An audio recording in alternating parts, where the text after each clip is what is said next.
Before I start talking about Declan Rice and Mark Noble, I just want to say thank you to everybody sincerely that watches these videos, because I'm always amazed. I'm always amazed at how the videos grow, at how many views they get.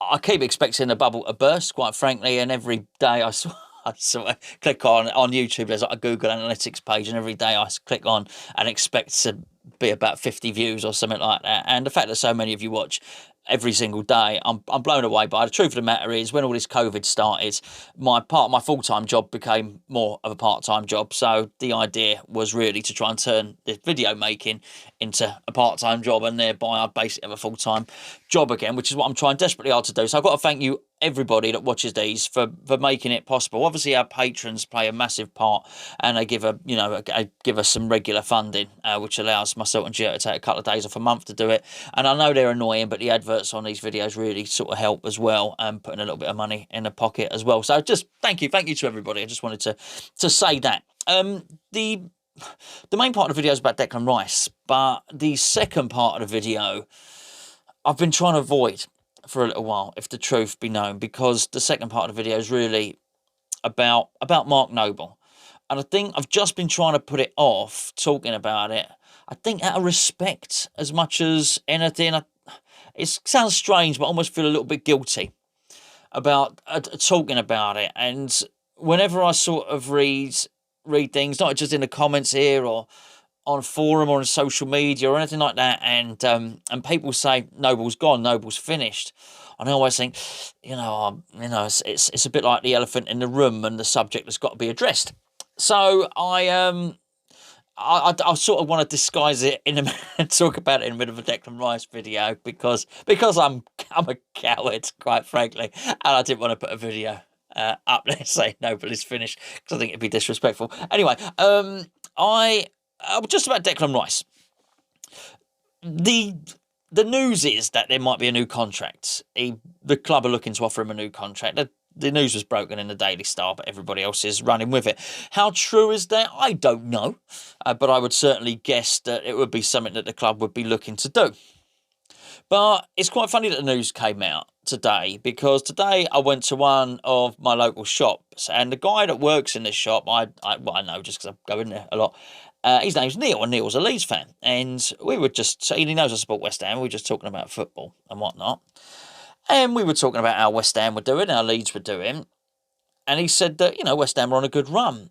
And I said, yeah, it's a shame that we don't play Chelsea or Manchester United a little bit sooner, because I'd like to play both of those teams before Ollie and Frank get sacked, basically. And anyway, so that was that. It was a throwaway flippant comment, and we had a little conversation about which of those two managers would get sacked. I think both of them will. And then I read the article, which was, I think Claret and Hugh lifted the article from the Daily Star, and in that it talks about Frank Lampard being on shaky ground. Now, obviously, the relevance of that to West Ham is very much appears to be that Frank Lampard is the influence at Chelsea that seemed to be pushing for them to sign Declan Rice. It doesn't seem to be an awful lot of desire from elsewhere within the club. Now, I went and had a little check on the computer just before recording this video, and I see that Chelsea are in 10th. Well, Roman Abramovich did not pay all that money for Chelsea to be in 10th. Roman Abramovich not really happy to see Chelsea sitting there in that 10th position. He won't be happy at all. We know he's ruthless, completely cutthroat owner. He will replace managers without thinking twice about it. And before everybody thinks that actually he won't replace Frank Lampard because he's popular and Mr. Chelsea, he's replaced popular managers before.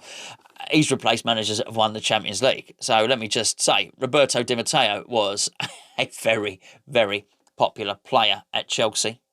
He then took over in a caretaker role, and they won the Champions League, did they not? And he got rid of him. And Avram Grant, I think, as well, did he not? Oh no, Benitez, wasn't it? Rafa Benitez won the UEFA Cup with him, and he was ditched. So he can be completely ruthless, although I would suggest that Rafa wasn't totally popular with the Chelsea fan base. Frank ain't got long left. And I'm starting to think that Frank is feeling the pressure as well. We all laughed. Frank knew he was under pressure. We've all laughed. He's had a couple of set twos on the touchline, hasn't he? Both sort of lockdown and in the new season as well. His press conferences, he seems a little bit tense. I always think it's a bit of a telling sign on a manager when they turn a little bit Nigel Pearson, basically, the managers do with the press. Because it's a massive part of the job is talking to the press, a big part of the job, they know it. We all laughed when he had his little spat with Jurgen Klopp on the touchline, and everyone sort of laughed at, yeah, go on, Frank, and all that. But I thought it was a lot more revealing about Frank Lampard's mindset than it was about Jurgen Klopp's mindset. It was, Jurgen Klopp was, European champion, domestic champion, didn't really matter, did it? But it was very much Frank Lampard chirping. I think they are the chirps of a man that is completely under pressure. And once he's gone, and sorry, I expect him like he's a dead man walking, but I think if this carries on, he will be gone. I don't see an awful lot of desire from Chelsea to sign Declan Rice, and I also don't see an awful lot of desire from a lot of other Premier League clubs, which I think puts us in an advantageous position. Timing is everything. In everything, not just football. Timing is everything.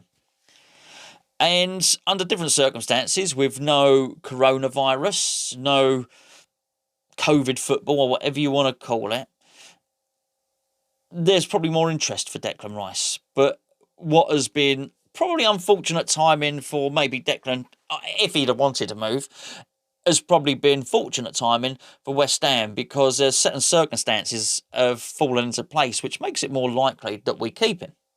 Now, those certain circumstances also make it more unlikely that we will sign new players. However, in keeping Declan Rice, the odds have very much swung in our favour. Now, there was a lot of talk about that football had carried on regardless. It had carried on as before, despite the reduced revenue streams in football because of COVID-19. And I would say that there was a lot of movement in the most recent transfer window. However, it tells a little lie.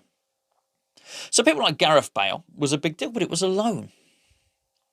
Thiago coming in, a big player, but he was in the last year of his contract. It was next to nothing. Actually, the only team that spent massive money. When I say massive money, I'm talking the sort of money that West Ham want to charge for Declan Rice. And I'm talking 70, 80 million. The only team that looked remotely like spending that money were Chelsea. I think Chelsea spent 50 odd on Timo Werner, and I believe they spent 80 odd million on Kai Havertz. I might be a couple of million out, but it's around about that sort of money. We look at Everton. Did Everton spend money? Yes, they did. And there are other teams that spent money, but I think there was lots of 20 and 30 millions being spent here and there. Aston Villa, a good case in point, 28 million on Ollie Watkins. Now, don't get me wrong, that suggests that the market is buoyant. Well, yes, it is. It suggests it's perhaps more healthy than we thought it was, but it's not the type of figures. It doesn't give indication of anybody's ability to go and buy Declan Rice. And I look at the other clubs in the Premier League, and I do wonder who would have the willingness to make an attempt to buy Declan Rice. And I also wonder who could afford to buy Declan Rice. And I come back with a list of slim to none.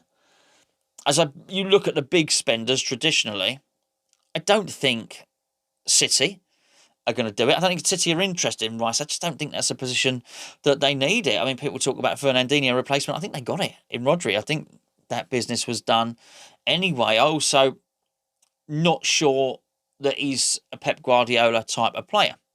I don't mean he's got no technique. Declan's game is improving all the time. He's long passing. He's travelling with a ball. There's a lot of things to admire about Declan Rice. I just don't look at him as a Pep Guardiola type player. That being said, I mentioned Frank Lampard and Ole Gunnar Solskjaer departing at their clubs. I'd be very surprised if Pep Guardiola is at Manchester City next season for reasons that I've stated before. Again, he doesn't look like a man that's particularly enjoying his working day at the moment. Let's put it that way.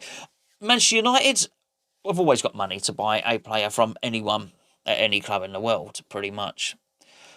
But again, this ethos of signing younger players to build for the future that has sort of been the hallmark of Ole Gunnar Solskjaer, that's not going to always continue. And whoever comes in next at Man United is probably going to want, number one, is going to want instant success, and the Glazers are probably going to demand it as well. So the chance of somebody would undoubtedly be a foreign manager coming in and picking up Declan Rice. Again, I think it's very, very similar. I look through the rest of the league, I don't really see anybody else that can afford him.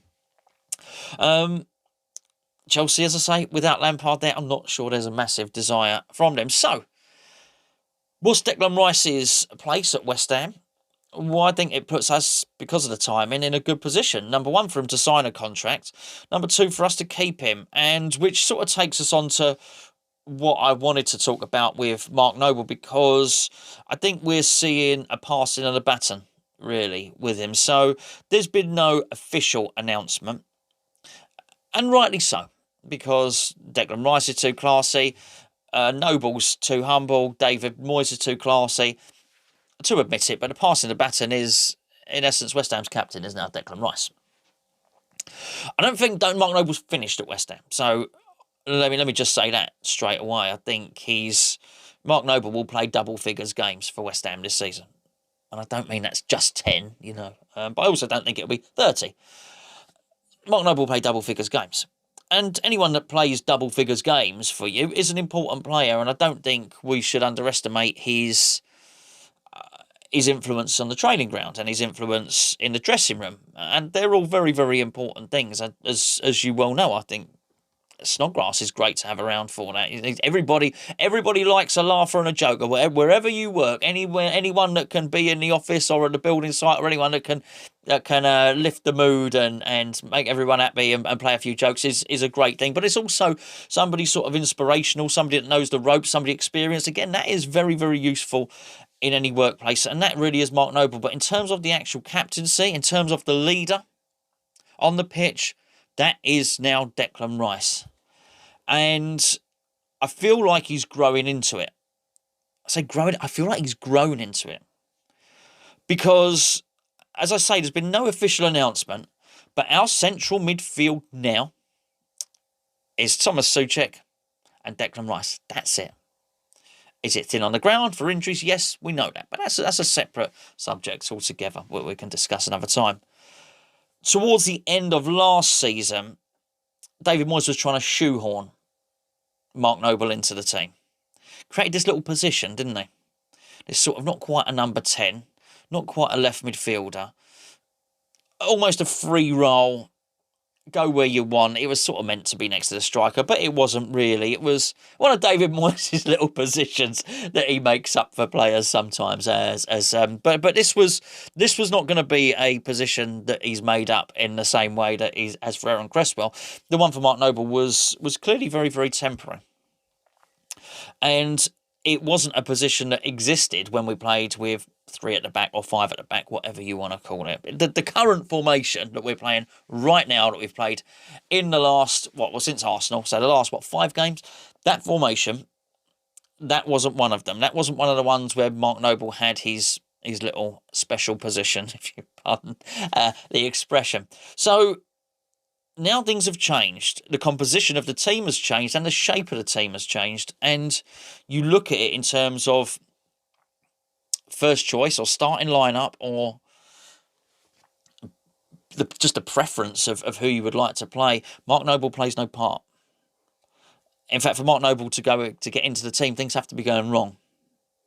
And that does usher in the start of a new era. And of course, it was always going to happen.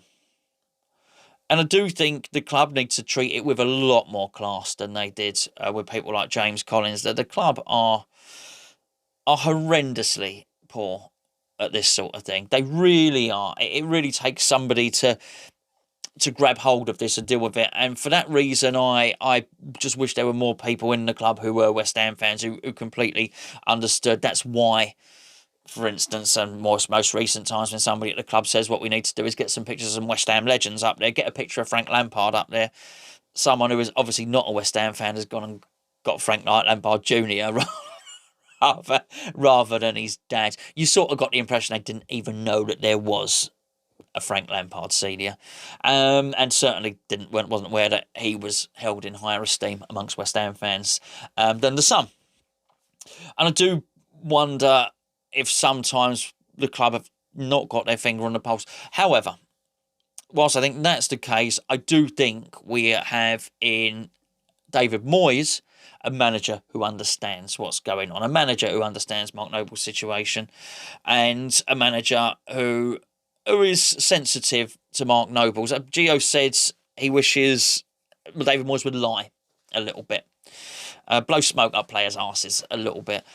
And I think he does, by the way. I think he does. Funny, I think he does it to Sebastian Haller. I don't get the impression he particularly wants to play Sebastian Haller, but he says nice things about him, doesn't he? I think he said a lot of nice things about Lanzini and then didn't go and put him back onto the pitch. I think he says some lovely things about Mark Noble, but he understands the art of diplomacy. I also think in Kevin Nolan, you've got somebody there who's probably been in Mark Noble's position. Okay, granted, he didn't rack up the large number of appearances that Mark Noble has, but Kevin Nolan understands what it's like to be captain of West Ham United and then see your powers wane, to see your impact diminish on the team and in the squad. So I do think there are people in the club who understand it, and you haven't necessarily got to be West Ham through and through to understand this stuff. You haven't got to, come from Canning Town and this, that, and the other. Ginger Pele was one. He's from the valleys, for goodness sake. He understood West Ham as well as anyone. And I like to think that there are people within the management, and I mean the immediate player management of the club, who will handle the transition of Mark Noble into hopefully the coaching setup. I hope they will handle it in a dignified way. And whilst that's happening, that can't be allowed to detract from what is going on the pitch, which is an evolution. I don't never know. I think it would be a revolution. I think if we had more money, I think it would be a revolution, but a very, very, if not a revolution, a very quick evolution of the playing shape and of the playing team. And as it stands at the moment, Declan Rice is the main man. It has to be said. There are people doing well, really well. Ogbonna and Antonio, to name but two. Souček coming has done tremendously well. But if you want to look to the future, and if you want to sustain what we're doing now, the one... I'm not going to call Declan Rice world-class yet, but I will say I do think he has the potential and the capacity to be one of the very best. And we don't have too many of them at West Ham. And I do think it's important that we secure his signature.